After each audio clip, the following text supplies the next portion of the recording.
Okay, so as I started doing research, I read that if you have a maker mindset, it can empower you to not just look for jobs in the STEM field, but create your own jobs. And I thought that was a really powerful thought for students in Eastern Kentucky where jobs can be at a minimal.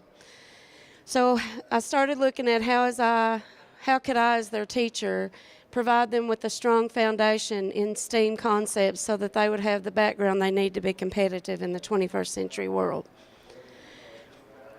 So by implementing these STEAM field activities in my curriculum, I have seen my students come to school more engaged.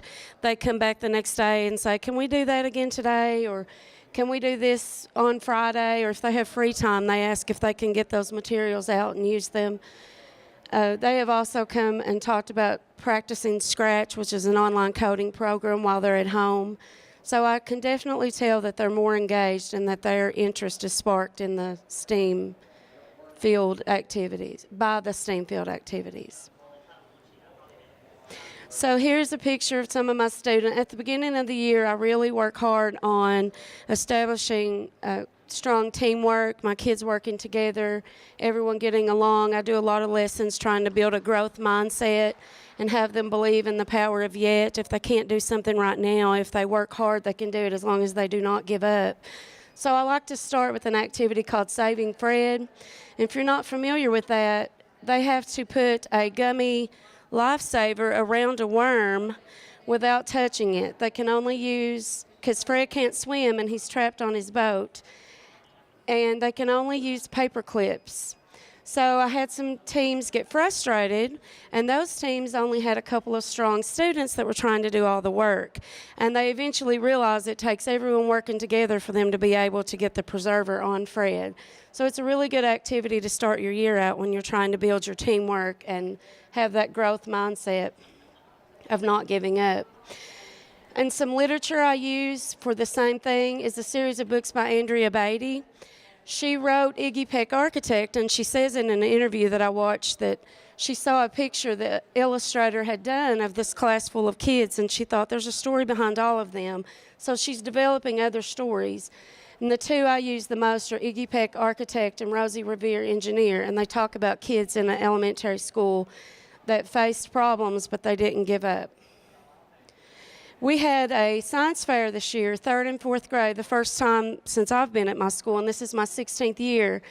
We had community members come in and judge these kids, and they were required to show all their steps on their presentation boards. They had to have a graph showing their results. Some kids used technology to record themselves conducting their experiments, and they showed that to the judge.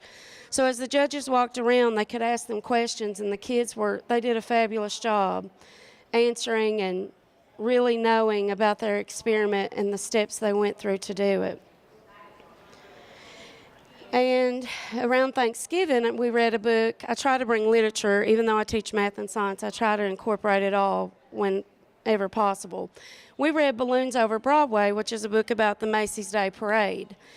And we also watched historical videos so that kids could see that designing, analyzing, improving your design, that design process pretty much, can be used in diverse fields and get them thinking about careers they may be interested in. And then they designed their own floats, and we walked through the hall as we went out on Thanksgiving Day, before Thanksgiving break. So I was able to purchase a lot of STEM kits with my grant money, and I used it a lot in my measurement and data.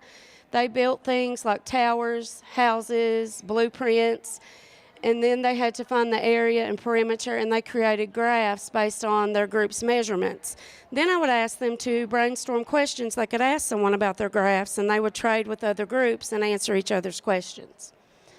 Here's a couple of the tiny houses they built, and they had to find the area of everything they put in their tiny house and then the area of the whole house. Here's one of the kits I got is the John Henry problem solving. And it shows a girl, they were having a little trouble getting their conveyor belt to move the rocks. And I brought the math in by giving them some word problems like, if John Henry could drill through 10 feet of rock in an hour, how much could he drill in 8 hours? And then here's another kit. This group is building an elevator, and they're trying to get it to lift up and down. So it, again, brought in that design process. With this same kit, they could build mazes, windmills, fishing rods. A lot of the boys went for those fishing rods and the car ramps, and we talked about motion and simple machines. And again, it helped the kids gain a deeper appreciation for how challenging it can be to design a machine that runs smoothly. I was able to purchase some Learn to Code file folder games, and these were an instant hit. My kids had never really tried coding before. These are the ones they would especially come in and ask if they could get out during free time. And then I introduced them to Scratch, and they would come back talking about practicing that at home. So as a math and science teacher, I look for ways to bring technology into math besides just using online learning programs. So I tried using some Google Drawings. They would create, I read a book called Ish, and then they created their own drawings using Google Drawings. And they had to build a chart, which they made a list of all the shapes they have in their drawing, attributes of the shape, and then we compared and contrasted the shapes. So how can I measure success? I looked at attendance. 3 out of the 4 terms, attendance was up from this year compared to last year.